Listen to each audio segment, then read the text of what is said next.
তোমার চোখের সামনে তোমার ছেলে শেষ হয়ে যাবে, এটা তুমি সহ্য করতে পারবে? না মা, রিয়াকে না পেলে আমি নেশা করব, তোমার ছেলে একটা নেশাখোর, এটা তুমি মানতে পারবে? না ভাইয়া, রিয়াকে না পেলে 12 নম্বরের মাথায় আমি গুন্ডামি করব, মাস্তানি করব। তোমার ভাই গুন্ডামি মাস্তানি করতেছে, এটা তুমি সহ্য করতে পারবে? না। তাহলে একবার শেষবারের মতো তোমরা গরিব সাজো, আমি যে বাড়িটা ভাড়া করছি সেই বাড়িটাতে চলো। ঠিক আছে, তোর ভালোবাসা জয় করার জন্য আমরা না হয় আবার গরিব সাজু, ঠিক আছে? কিন্তু বাবা, আমাদের বাসা দেখাবি কোথায়? কেন বসিতে? কি? এই যে রিয়া, এইটা হলো আমাদের গরিবের বাড়ি। এইখানে গরমকালেও গরম লাগে, শীতকালেও গরম লাগে। আর সবথেকে মজার ব্যাপার হলো, তুমি দিনের বেলাও গান শুনবা, রাতে ঘুমাই গেলেও গান শুনবা। কে গান শুনবে? কেন বসাই? চাচি আসসালামু আলাইকুম। ওয়ালাইকুম আসসালাম। রিয়া মামনি, তুমি আসছো আমাদের বাসায়? আরে মধ্যে এসো। না চাচি, আজকে আর ঘরে যাব না। ঘরে যাবে না কে? সেদিন তো তোমার আমি ঝালমুড়ি খাওয়াইতেই পারলাম না। আসো, ঘরের ভিতরে বসো, আমি তোমাকে ঝালমুড়ি বানাই দিব, আর তুমি সারা দিন ধইরা মন ভরে ঝালমুড়ি খাইবা। না না চাচা, আজকে আর ঝালমুড়ি খাবো না। আপনাদের বাড়িটা একটু দেখার ইচ্ছা ছিল, তাই দেখতে আসছি। আচ্ছা, আপনাদের রান্নাঘর বাথরুম কোন দিকে? রান্নাঘর?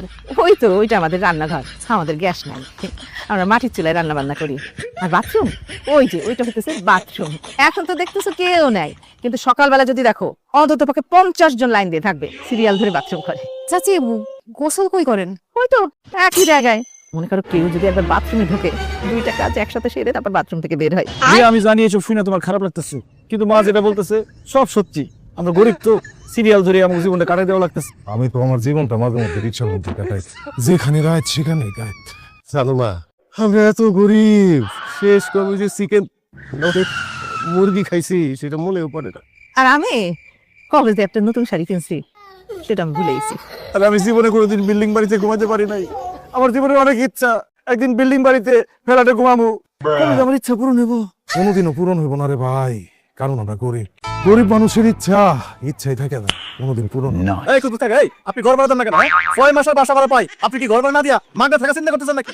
না রে বাবা, মাগনা থাকুন কেন, দিয়া দিব। ঝাল মুড়ির বেচা বিক্রি কম, মরিচের সিজন শেষ তো, সেই জন্য মরিচ আজকাল ঝাল নাই। নতুন মরিচের সিজন আসুক, ঝাল বেশি হইব, তখন ঝাল মুড়ি। তো গরিব কেন আপনারা? হ্যাঁ বলেন তো, 3500 টাকা ঘর ভাড়া সেটাই দিতে পারতেছেন না, 6 মাসের ভাড়া কে দিচ্ছেন? শুনেন, আমি সাফ করে দিতেছি, 7 দিনের মধ্যে যদি ঘর ভাড়া দিতে না পারেন 6 মাসের, তাইলে কিন্তু গাদ ধরে একদম সব দিন বাড়ি করে দিবেন। আজকে আমি আছি, কালকে শুরু করলাম পাস। আমাকে বাড়িওয়ালার ছেলে আর বাসা ভাড়া দিতে পারি না, গরিব তো, এই জন্য চিলাপাল্লা করে গেল। ও তো বেয়াদব, ওর বাবা আর বেশি বেয়াদব, কালকে এসে না জানি কি করবে। দুঃখের কথা কই লাভ নেই। আমাকে বাড়ি ঘর তোমার কেমন লাগলো সেটা দেখো। কেমন লাগবে আবার? ভালো তো লাগবেই না। আমরা গরিব, ঘর ভাড়া দিতে পারি না, গরিবদের কি কারো ভালো লাগে? না না চাচি, আপনাদের সবাই আমার অনেক পছন্দ হয়েছে। আপনারা সবাই অনেক মজার মানুষ, আর সবচেয়ে বড় কথা হইতেছে আপনারা ভালো মানুষ। আপনাদের মধ্যে কোনো মিথ্যা নাই, যা বলেন একদম সত্যি বলেন।